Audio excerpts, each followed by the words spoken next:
Zdaj si bomo pogledali popolne osnove uporabe finančne zbirke Refinity Workspace. V zgornjem delu programa lahko vidite iskalno vrstico, v katero lahko direktno vpišete izraze oziroma recimo podjetja, države, za katere vas določen podatek oziroma podatki zanimajo. Pod tem se nahaja vrstica z številnimi, podkategorijami, da vam to olajša iskanje po zbirki. V primeru, da želite prebrati top novice dneva, lahko kliknete na News oziroma novice in izberete spodnjo možnost Top News.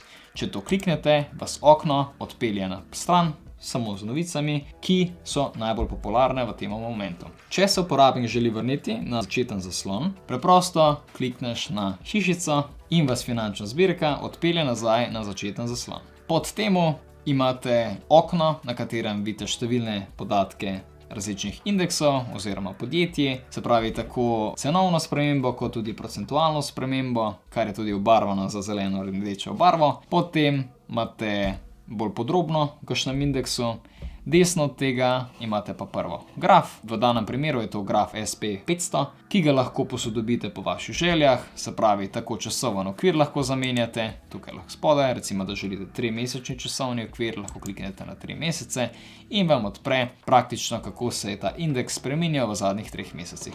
Prav tako imate zgoraj številna orodja, ki vam olajšajo uporabe teh grafov, recimo da bi želeli narisati trendno linijo, bi kliknili na trend line in preprosto linijo narisali direktno na graf. Če tega ne potrebujete več, to vržete v smetnjak.